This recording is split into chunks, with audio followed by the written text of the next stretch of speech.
السلام علیکم ورحمۃ اللہ وبرکاتہ۔ بسم اللہ الرحمن الرحیم۔ عزیز دوستو ساتھیو، سورہ نمل کی تلاوت کی جا رہی ہے۔ اللہ تعالیٰ نے انسان کو دنیا میں بھیجا اور اسے صحیح زندگی گزارنے کے طور اور طریقے بھی بتایا۔ ہر انسان کو اللہ تعالیٰ نے کچھ نہ کچھ فن دیا، کسی کو پڑھائی دیا، کسی کو حافظہ دیا، کسی کو بزنس کرنے کا طریقہ، ہر انسان کو اللہ تعالیٰ نے دیا تاکہ وہ زندگی اچھے گزارے اور خدا کو یاد کرتے رہے۔ جو بھی صلاحیتیں اللہ نے دیا ہے یہ اس کی ہیں، اپنے کی نہیں، کسی اور کی نہیں۔ ان صلاحیتوں کے ملنے کے بعد انسان ہمیشہ خدا کا شکر ادا کرنا چاہیے۔ اسی طریقے سے اللہ تعالیٰ نے پیغمبروں کو پیغمبر بنانے کے بعد اپنے پیغمبری کے پروف کے لیے اللہ تعالیٰ نے معجزات عطا کیے تاکہ معجزوں کو دیکھ کر جو ہے لوگ ایمان بھی لائیں، پیغمبر ہونے کا ثبوت بھی پیش کریں۔ ان بڑے بڑے معجزات کے ملنے کے بعد پیغمبرانہ مزاج جو ہوتا تھا بڑی عاجزی کا ہوتا تھا، بڑی انکساری کا ہوتا تھا۔ اسی طریقے سے سورہ میں جو ہے حضرت سلیمان علیہ السلام کا واقعہ ذکر آیا ہے۔ اللہ تعالیٰ نے حضرت سلیمان علیہ السلام کو بہت ساری معجزات دیے تھے۔ ان میں ایک معجزہ یہ تھا کہ پرندوں کی بولیوں کی زبان جو ہوتی تھی اس کو جانتے تھے، اللہ تعالیٰ نے وہ دیا تھا۔ ایک مرتبہ سلیمان علیہ السلام اپنی فوج کو لے کر نکلتے ہیں۔ ایک چونٹی جو ہے دوسری چونٹیوں سے کہتی ہے، اے چونٹیوں اپنے اپنے سوراخوں میں گھس جاؤ، سلیمان کی فوج آ رہی ہے، کہیں یہ فوج رون نہ دے۔ یہ بات چیت حضرت سلیمان علیہ السلام نے سنا اور مسکرائے۔ کتنا بڑا گفٹ اللہ نے ان کو دیا تھا، کتنا بڑی جو ہے معجزہ ان کو دیا تھا۔ اس معجزے کے ملنے کے بعد آپ کی جو کیفیت ہے اللہ تعالیٰ سے ذکر کرتے ہیں، وہ یہ دعا یہ ہے، اے پروردگار اتنی بڑی چیز ملنے کے باوجود مجھے تو اپنے قابو میں رکھ، مجھے اپنے قابو میں رکھ۔ میں تیرے اس احسان کا شکریہ ادا کرتا ہوں جو تو نے مجھ پر اور میرے والدین پر کیا۔ اے پروردگار مجھے ایسا صالح عمل کرنے کی توفیق دے جو میرا عمل تجھے پسند آئے، اور اپنی رحمت سے مجھے نیک اور صالح لوگوں میں شمار فرما۔ پیغمبر کہہ رہے ہیں، بس یہ مزاج سمجھیے۔ اس کے بعد ملکہ نے حضرت سلیمان علیہ السلام کو ہدہد ایک پرندہ جانتے ہیں، بہت اس کی بڑی تعریف ہے، مفسرین نے بہت خاص طریقے سے لکھا۔ حضرت سلیمان علیہ السلام اپنے سفر میں ضرور اس کو لے کے جاتے تھے۔ اللہ نے اس کے اندر ایک صلاحیت یہ دی تھی، زمین کے اندر پانی کہاں ہے کتنا ہے وہ پہچانتا تھا، اور اس کا واقعہ ذکر آیا۔ حضرت سلیمان علیہ السلام کو ہدہد کے ذریعے قوم کا پتہ چلا۔ وہ قوم سورج کی پوجا کرتی تھی۔ پھر ہدہد کے ذریعے حضرت سلیمان علیہ السلام نے اس قوم کو اسلام کی دعوت دی۔ وہاں کی ملکہ نے اپنے درباریوں سے مشورہ کر کے اسلام قبول کر لیا، اطاعت قبول کر لی۔ ملکہ نے حضرت سلیمان علیہ السلام کو اپنے سفیر کے ذریعے ایک ہدیہ پیش کیا۔ حضرت سلیمان علیہ السلام نے اس گفٹ کو، اس ہدیے کو واپس کر دیا۔ پھر حضرت سلیمان علیہ السلام نے درباریوں سے کہا، کون ہے تم میں سے، جنوں وغیرہ ان کے ماتحت میں تھے، کون ہے جو تم میں سے اس کے تخت کو میرے سامنے حاضر کرے؟ تو یہ بولنا تھا حضرت سلیمان علیہ السلام نے۔ ایک عفریت، پوری جماعت، جنوں کی جماعت میں سے عفریت، اس نے پلک جھپکتے ہی ملکہ کا جو ہے تخت حاضر کر دیا۔ حضرت سلیمان علیہ السلام نے پوچھا کہ یہ تیرا تخت ہے؟ اس نے کہا یہ میرا ہی تخت ہے، اور اس معجزے کو دیکھ کر وہ مسلمان ہو گئی۔ یہ قرآن جو واقعات بیان کرتا ہے یہ سوچنے کے لیے، سمجھنے کے لیے، ایمان کو مضبوط کرنے کے لیے کہ کیسے کیسے واقعات اللہ نے بیان کیا ہے، تاکہ تم جو ہے اپنے ایمان کو تازہ رکھو۔ اللہ کی قدرت ہر چیز پر ہے، وہ جو چاہے کر سکتا ہے۔ اے اللہ تعالی ہم دعا کریں کہ اے اللہ اس مبارک مہینے میں اپنے قدرت سے ہمارے جائز مطالبات کو پورے فرما دے۔ وآخر دعوانا الحمدللہ۔ بسم اللہ الرحمن الرحیم۔ محترم حضرات، عزیز دوستوں، ساتھیوں، قرآن مجید میں بات چھوٹی سی چیزوں کا ذکر آیا، معمولی چیز، اور یہ معمولی چیزیں میں اللہ تعالیٰ جو ہے قدرت کی نشانیوں کو پیش کرتا ہے۔ جیسے مچھر کی مثال دی گئی، مچھر معمولی ہے، لیکن آج بھی مچھر کتنا خطرناک ہے، کتنے بیماریوں کو پھیلاتا ہے، لا علاج بیماریوں کو پھیلاتا ہے۔ اسی طریقے سے شہد کی مکھی کا ذکر آیا ہے، ایک بہترین حکومتی نظام کیسا چلتا ہے، ایک فیمل شہد کی مکھی کا نظم جو ہوتا ہے کیسے چلاتا ہے، کیا ایڈمنسٹریشن ہوتا ہے، وہ پورے کا پورا اس کے اندر بیان کیا گیا۔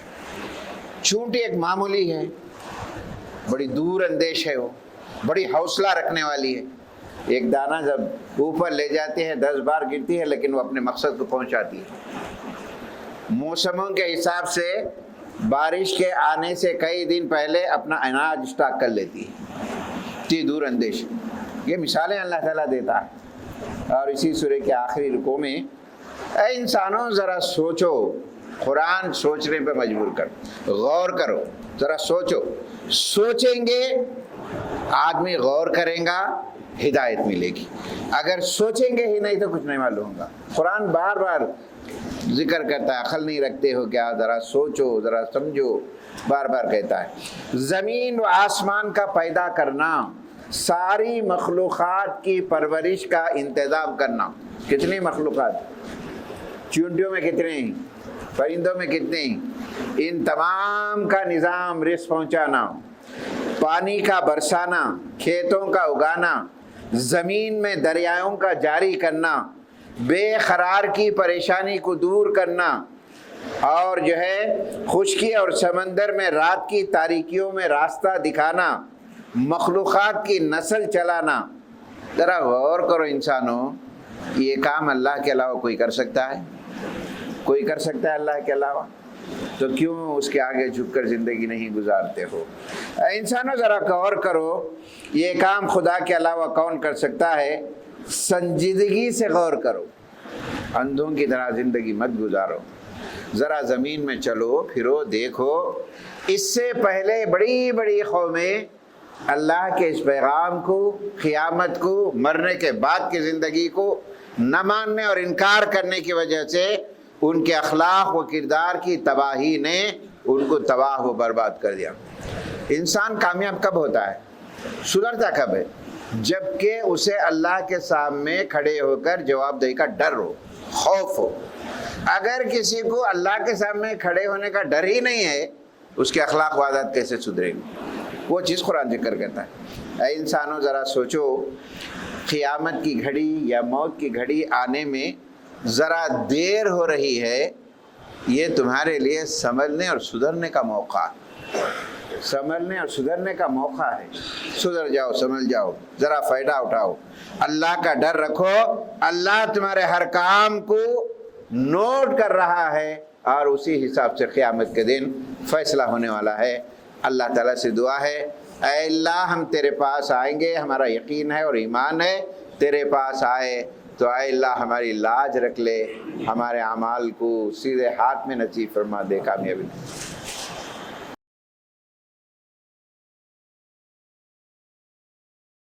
بسم اللہ الرحمن الرحیم۔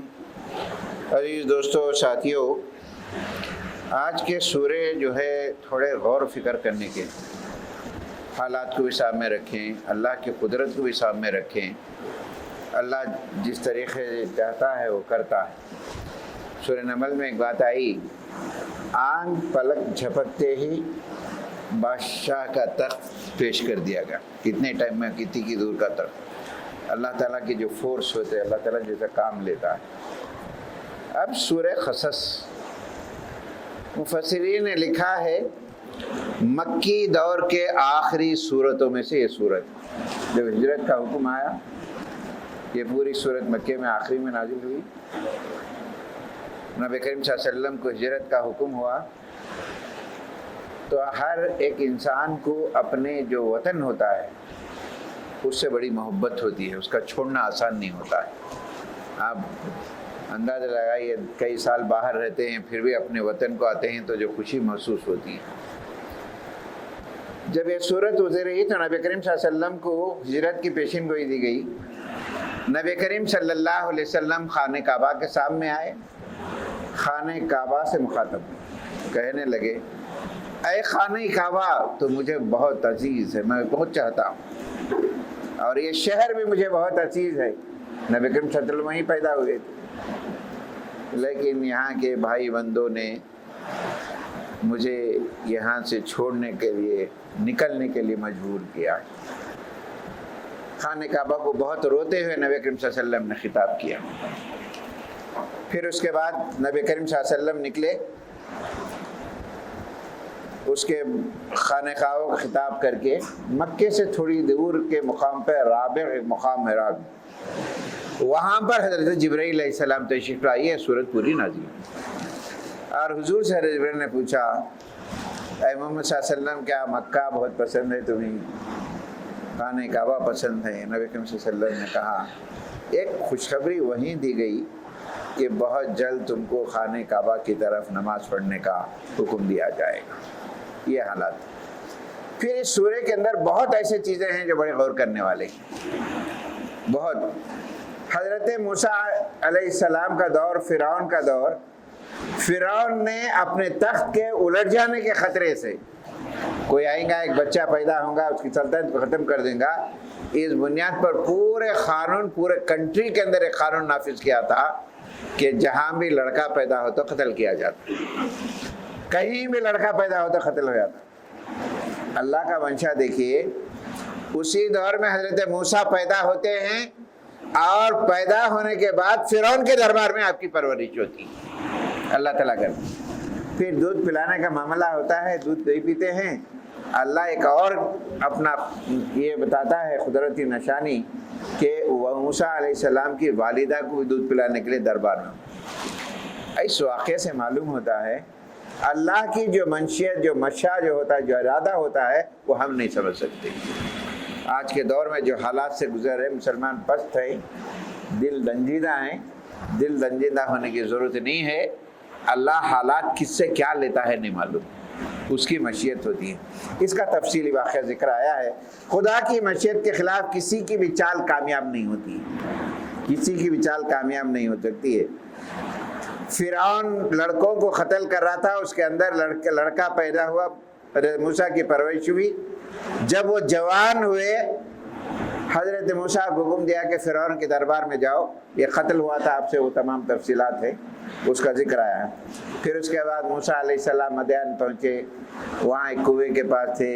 حضرت شعیب کی لڑکیاں آئی اور جو ہے اپنے بکریوں کو پانی پلا لے کے گئیں. پھر اس کے بعد گئے، حضرت شعیب علیہ السلام نے اپنی لڑکیوں میں سے ایک لڑکی سے کہا کہ موسیٰ کو بلا کے لاؤ. جب موسیٰ علیہ السلام شعیب علیہ السلام کے پاس جاتے تھے، حضرت موسیٰ نے لڑکیوں سے کہا تم شام میں چلو، میں پیچھے رہتا ہوں. شام میں سے راستہ بتاؤ، پیچھے سے رہتا ہوں. یہ کیریکٹر بڑا اہم ہے لڑکیوں کے لیے سوچنے کے لیے. پھر اس کا حضرت شعیب علیہ السلام نے اپنی لڑکی سے پوچھا موسیٰ سے شادی کرنا ہے. لڑکی نے کیا جواب دیا؟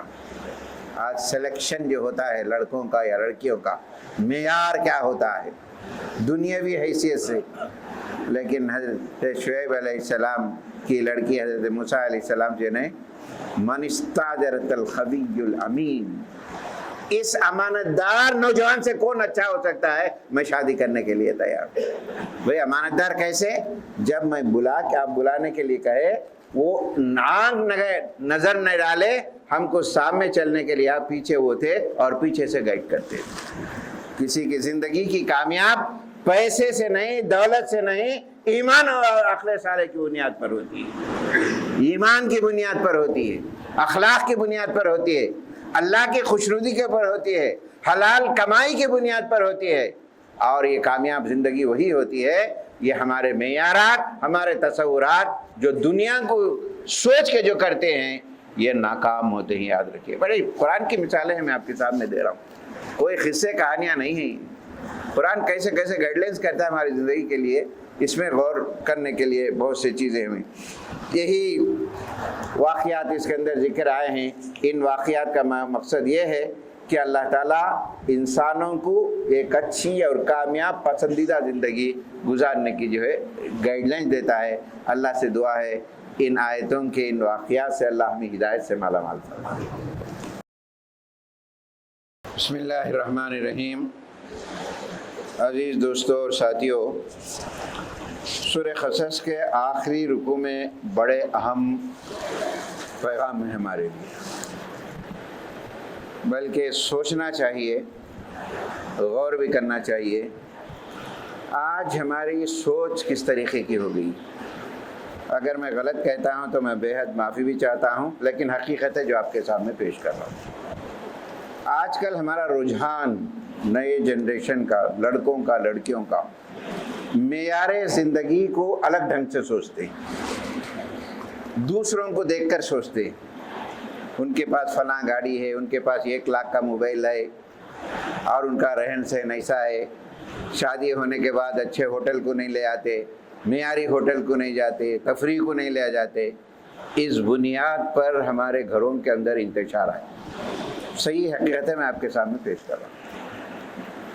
اور یہ نہیں سوچا جاتا کہ ہماری زندگی کی سوچ اسلام کیا دیتا ہے۔ ہمارے پاس پیسہ کہاں سے آیا یہ بھی پوچھ ہونے والی ہے، پیسہ کہاں خرچ کیا وہ بھی پوچھ ہونے والی ہے۔ ہم اسکولوں میں دیکھتے ایک چھوٹی سی بچی 1.5 لاکھ کا فون لاتی۔ مسلمان بچے اگر ہیں ذرا پستی مت آتے، ہمارے بابا کیا ہے کچھ نہیں دیتے۔ میں ہمیشہ کلاس میں بتاتا رہتا ہوں، دیکھو ہمارے کمائی کے معیار الگ ہیں، ہمارے کمائی کے ڈھنگ الگ ہیں، ہمارے جائز ناجائز کے حدود ہیں ہمارے پاس۔ کسی کے پاس یہ حدود نہیں ہے، وہ پیسہ آتا ہے ناجائز استعمال کرتے ہیں۔ اگر کسی چیز میں یہاں کمی ہے، یہ یقین کریے کہ اللہ تعالیٰ آپ کو بعد میں ضرور دینے والا ہے، جس میں انتشار نہیں ہونی چاہیے۔ کتنے جھگڑے ایسے ہوتے ہیں کہ ہوٹلوں کی بنیاد پر نہیں ہو رہی، بڑے ہوٹل کو نہیں جاتے، ویکلی ہمارے پہ خرچ نہیں کرتے، آدمی مجبور ہو جاتا ہے غلط اقدام کرنے پہ۔ نبی کریم صلی اللہ علیہ وسلم نے فرمایا کہ زندگی کے معاملے میں اپنے سے اوپر والوں کو مت دیکھو، تم ان کے پاس فلاں ہے فلاں ہے مت دیکھو، اپنے سے نیچے والوں کو دیکھو، ان سے تو بہتر اللہ ہمیں رکھا ہے، ان سے تو اچھا ہمیں رکھا ہے اللہ تعالیٰ، اونچے والوں کو مت دیکھو۔ دین کے معاملے میں اپنے سے اوپر والوں کو دیکھو، وہ کتنے نماز کے پابند ہیں، وہ کتنے حجاب کرتے ہیں، وہ کیسے کیسے کرتے ہیں۔ یہ معیار قرآن دیتا ہے ان آیتوں میں اندر۔ اب ایک واقعہ بھی آتا ہے اس میں، دیکھیں، جو لوگ اسلام کے احکام پر ثابت قدم رہتے ہیں اللہ تعالیٰ ان کو ڈبل دیتا ہے، دنیا بھی دیتا ہے، آخرت بھی دیتا ہے۔ برائی کو ہمیشہ برائی سے نہیں اچھائی سے ڈیفنس کرو، سمجھاؤ، تم اللہ کی راہ میں خرچ کرو، لغزیات برائیاں جیسے بھی ہو اپنے آپ کو بچا کے رکھو، تم جاہلوں کے منہ نہ لگو۔ یہ میسج کو غور سے سنیے۔ جو لوگ اپنے خوشحالی کے کھو جانے سے باطل پر جمے رہتے ہیں، سمجھ رہے ہیں بات؟ بھائی اگر باطل غلط طریقے سے نہیں چلیں گے، غلط نہیں کریں گے، ہمارا ڈیولپمنٹ نہیں ہوگا، ہم ترقی نہیں کریں گے۔ قرآن کیا کہتا ہے دیکھیے، جو لوگ اپنی خوشحالی کے کھو جانے کے خوف پر باطل پہ جمے رہتے ہیں، انہیں خبر نہیں ہے پچھلی کتنی قومیں محض اسی غرور اور گھمنڈ کی وجہ سے تباہ و برباد ہو گئی، اور ان کو اللہ کا عذاب آیا تو کوئی چیز ان کی اللہ کے عذاب سے بچا نہیں سکی۔ اس دنیا کے سر و سامان جو بھی ہیں، اے لوگو اللہ کے احکام پہ چلو، اس سے بڑی چیز ہم دینے والے ہیں قیامت کے دن۔ محروم نہیں ہوں گے، یاد رکھیے آپ، محروم کبھی بھی نہیں کرے گا اللہ تعالیٰ، اس سے بدل دے گا نعمت کے اندر۔ ذرا سوچو انسانوں، اگر ہمیشہ رات رہے تو کیا ہوگا معاملہ، ہمیشہ دن رہے تو کیا ہوگا معاملہ۔ کیسا نادان انسان ہے، ایک عارضی زندگی، ٹیمپروری زندگی کے خاطر ہمیشہ کی نعمتوں کو بھول جاتا ہے۔ ایک واقعہ بتایا قرآن، ذرا دیکھو قرآن۔ قارون، اللہ نے اسے بڑی دولت دی تھی، اتنی دولت دی تھی کہ اس کے خزانے کی کنجیاں کئی اونٹوں پہ جاتی تھی۔ جب وہ نکلتا تھا شان کے ساتھ، شوکر کے ساتھ جو سوتا ہے، لوگ کہتے تھے ہماری کیا زندگی ہے بھائی، ہونا تو ایسی ہونا ہے، ایسی شان ہونا. ہمارا کیا گھر ہے؟ ان کے گھر میں فلاں ہے، فلاں ہے، فلاں. ہمارا کیا گھر ہے؟ ان کے کمائیں ایسے ہیں، ہمارے کمائیں ایسے. یہ کیا ہے؟ جب قارون نکلتا تھا لوگ کہتے تھے ہماری کیا زندگی ہے، ہونا تو ایسا. لوگ جب غرور اور گھمنڈ میں مبتلا ہوا، قارون اپنے دل میں سوچا یہ جو کچھ میں اپنی عقل سے کمایا، اللہ کی لا نہیں مانتا ہوں، قیامت نہیں مانتا ہوں. اور میں سمجھتا ہوں، قارون کہتا ہے یہ آرام مجھے بعد میں بھی رہے گا، کوئی نہیں چھین سکتا مجھے. اس گھمنڈ، غرور، تکبر، دولت کے ملنے پر اللہ کا عذاب آیا، زمین میں دھسانے لگا. جو لوگ اس کو دیکھ کے کہتے تھے نا ایسی زندگی ہو، وہ ہاتھ اٹھا کے دعا کرنے لگے، اے اللہ تیرا احسان ہے، قارون جیسی زندگی ہمیں نہیں دیا ہے، تو جو دیا ہے بہت اچھا ہے ہمارے لیے. ہمیشہ اللہ جو دیتا ہے اس پہ خوش رہو. کسی چیز سے محروم ہے یقین جانو اللہ تعالیٰ دینے والا ہے، اس سے مانگو، کبھی مایوس مت ہو. لیکن دنیا والوں کو دیکھ کر اپنی آخرت، اپنی نیتیں، اپنے ارادے ہرگز مت چینج کرو. اللہ تعالیٰ سے دعا ہے میری، اللہ تعالیٰ ان آیتوں کے بدلے ہماری سوچ دینی ہو، ہماری سمجھ دینی ہو، ہمارا رہن سہن دینی ہو، ہمارے اخلاق و عادات، ہمارا کردار اللہ کی مرضی کے مطابق چلے. اے اللہ ایسی توفیق عمل نصیب فرما. آمین وآخر دعوانا. بسم اللہ الرحمن الرحیم. حضرات سورۃ العنکبوت یہاں بھی دیکھے آیا ہے، مکڑی کی معمولی سی چیز کا ذکر آیا، لیکن اس میں مثال دیا اللہ تعالیٰ مکڑی کی.